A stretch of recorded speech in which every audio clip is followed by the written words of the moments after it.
Salted food ഉണ്ട്.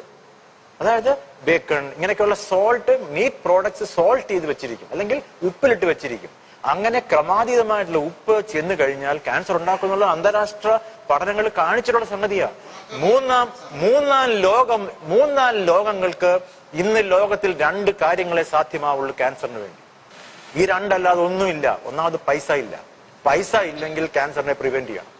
പൈസ ഇല്ലെങ്കിൽ ക്യാൻസറിനെ നേരത്തെ കണ്ടുപിടിക്കണം. നേരത്തെ കണ്ടുപിടിച്ചു കഴിഞ്ഞാൽ ഏറ്റവും കുറഞ്ഞ ചെലവിൽ ട്രീറ്റ് ചെയ്യാം. ക്യാൻസറിനെ പ്രിവെന്റ് ചെയ്യാൻ സാധിക്കുമെങ്കിൽ ക്യാൻസർ ചികിത്സയ്ക്ക് വേണ്ടി പണം മുടക്കണ്ട, നല്ല ക്വാളിറ്റി ഓഫ് ലൈഫ് കിട്ടും. അതാണ് ഈ സോൾട്ട് ചെയ്യുന്നത്. 3 നമ്മൾ പറഞ്ഞത് മൈദ. മൈദക്കകത്ത് എന്താ ഉള്ളത്? Only starch. ഫൈബറുകളില്ലാത്ത ഭക്ഷണം.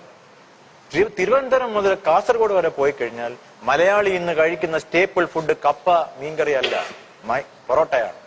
ഇത് മലയാളിയുടെ കൾച്ചറായി മാറിക്കഴിഞ്ഞു. ഇതുമൂലം ഉണ്ടാകുന്ന കുടലിലെ രോഗങ്ങളും ക്യാൻസറുകളും ബാക്കിയുള്ള കാര്യങ്ങളെ പറ്റി ഒരു പഠനങ്ങൾ ആൾക്കാർ നടത്തുവാണെങ്കിൽ അമ്പരിപ്പിക്കുന്ന ഇൻഫർമേഷനാണ് കിട്ടുന്നത്. അതിൽ ഉപയോഗിക്കുന്ന ഓയിൽ സഹിതം. 4ാമത്തെ കാര്യം പാല്. പാലിനെ പറ്റി പറയുമ്പോൾ ആൾക്കാർക്ക് എപ്പോഴും വിഷമമാണ്. എങ്ങനെയാണ് ഈ പാല് ക്യാൻസർ ഉണ്ടാക്കുന്നത്? അത് അറിഞ്ഞിരിക്കണം.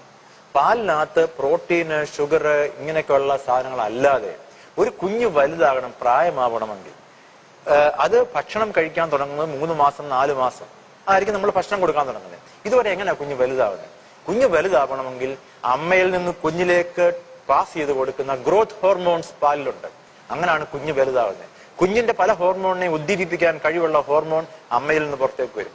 പശുവിന്റെ പാല് കുടിക്കുമ്പോൾ പശുക്കുട്ടിക്ക് ഉദ്ദീപിപ്പിക്കാനുള്ള സാധനമാണ് നമ്മൾ കുടിക്കുന്നത്. ഇതാണ് സത്യം. ഇത് മനസ്സിലാക്കണം. അടുത്തത്, പാലിനകത്ത് ഗാലക്ടോസ് എന്ന സാധനമുണ്ട്.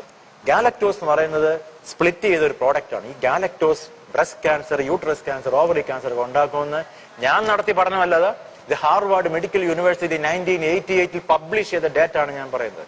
അടുത്തത്, പാലിനകത്തുള്ള ഏറ്റവും അപകടകാരിയായ സാധനമാണ് ഇൻസുലിൻ ലൈക്ക് ഗ്രോത്ത് ഫാക്ടർ.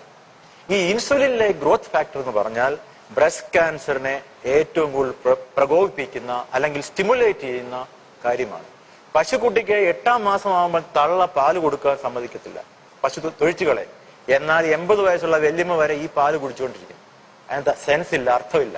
അപ്പൊ പാല് കുടിച്ചു കഴിഞ്ഞാൽ അലർജിയുള്ള എത്രയോ കുഞ്ഞുങ്ങളുണ്ട്, അവരാരും ജീവിച്ചിരിക്കുന്നില്ല. ഏറ്റവും ബലമുള്ള ആനിമൽ ആന എത്ര ലിറ്റർ പാല് കുടിക്കുന്നു? ഏറ്റവും നല്ല റേസിന് പോകുന്ന ഹോഴ്സ് എത്ര ലിറ്റർ പാല് കുടിക്കുന്ന ഒരു ദിവസം? അപ്പൊ ആരോഗ്യത്തിന് പാല് വേണമെന്ന് പറയുന്നത് ഒരു മൗഢ്യമായ കാര്യമാണ്. പ്രത്യേകിച്ച് ഇത്ര അഡൾട്ടറേറ്റഡ് മിൽക്ക് വരുമ്പോൾ അത് നമുക്ക് കരണീയമല്ല. ഏറ്റവും പ്രധാനമാണ് വൈറ്റ് റൈസ്. എന്താണ് ഈ വൈറ്റ് റൈസിന്റെ പ്രത്യേകത? നോർത്ത് ഇന്ത്യൻ ലോബി, മുമ്പേ പറഞ്ഞ അന്താരാഷ്ട്ര കാര്യത്തെക്കാൾ ഞാൻ പറയുന്ന നോർത്ത് ഇന്ത്യൻ ലോബി മലയാളിയുടെ തനതായിട്ടുള്ള ഭക്ഷണ പ്രക്രിയയെ മാറ്റിമറിച്ച ഈ പ്രധാന സംഭവമാണ് വൈറ്റ് റൈസ്. മലയാളി കൃഷി ചെയ്യാൻ താല്പര്യമില്ല എന്ന് അറിഞ്ഞപ്പോൾ അവൻ ഇങ്ങോട്ട് പമ്പ് ചെയ്ത് കൊടുത്തു വൈറ്റ് റൈസ്. ഈ വൈറ്റ് റൈസിൽ എന്തോ ഉണ്ട്? ആകെയുള്ളത് സ്റ്റാർച്ച് മാത്രം. തവിടിൽ എന്തോ എന്നുള്ള കാര്യം മലയാളിക്ക് അറിയില്ല. തവിടിനകത്ത് ബ്രാൻ ഓയിലുണ്ട്. എത്ര പേർക്കറിയാം? ലോകത്തിലെ ഏറ്റവും മികച്ച ഓയിൽ ഏതാന്ന് ചോദിച്ചാൽ ബ്രാൻ ഓയിലാണ്, തവിടിലെ എണ്ണയാണ്. അതിനകത്ത് വെജിറ്റേറിയൻ ആൾക്കാർ കഴിക്കാൻ പറ്റുന്ന omega-3 ഫാറ്റി ആസിഡുള്ള ലോകത്തിലെ ഒരേ ഒരു ഓയിലാണ് ബ്രാൻ ഓയിൽ. ഈ ബ്രാൻ ഓയിലിനകത്തുള്ള omega-3 ഫാറ്റി ആസിഡ് എല്ലായ്പ്പോഴും മീനെണ്ണയ്ക്കകത്തേ ഉള്ളൂ omega-3 ഫാറ്റി ആസിഡ്. ഇത് ഹാർട്ട് അറ്റാക്കിനെ പ്രിവെന്റ് ചെയ്യും, ക്യാൻസറിനെ പ്രിവെന്റ് ചെയ്യും. ഇനിയും തവിടിനകത്ത് വേറെ പല സാധനങ്ങളുണ്ട്, ബി കോംപ്ലക്സ് ഉണ്ട്. പക്ഷെ നമ്മൾ ഈ തവിടിന് സ്ഥാനം കൊടുത്തേക്കുന്നത് പശുവിന്റെ തൊഴുത്തിൽ, പശുവിന് തീറ്റയാവും. ഇതിന് മാറ്റം ഉണ്ടായില്ല എങ്കിൽ, ബ്രൗൺ റൈസ് നമ്മുടെ കൾച്ചറായി മാറിയില്ലെങ്കിൽ, ബ്രൗൺ ബ്രെഡ് നമ്മുടെ കൾച്ചറായി മാറിയില്ലെങ്കിൽ, ഗോതമ്പിനകത്തെ തവിട് നമ്മുടെ കൾച്ചറായി മാറിയില്ലെങ്കിൽ, മലയാളിയുടെ സ്റ്റേപ്പിൾ ഫുഡ് റൈസ് ആയ സ്ഥിതിക്ക് നമ്മൾ അപകടത്തിലൂടെ പൊയ്ക്കൊണ്ടിരിക്കുകയാണ്. മലയാളി അറിഞ്ഞിരിക്കേണ്ട വേറൊരു പ്രധാന കാര്യമുണ്ട്. പണ്ടൊക്കെ നമ്മളൊരാളെ ക്യാൻസർ എന്ന് പറഞ്ഞു കഴിഞ്ഞാൽ ഒരു 50-60 വയസ്സിന് മുകളിൽ പ്രായമുള്ള ആളുടെ ചിത്രമാണ് നമ്മുടെ മനസ്സിൽ വരുന്നത്. 22 വയസ്സ് 20 വയസ്സുള്ള ബ്രസ്റ്റ് ക്യാൻസർ സ്ഥാനാർബുദം ഓപ്പറേറ്റ് ചെയ്യുന്ന ഡോക്ടറാണ് ഞാൻ.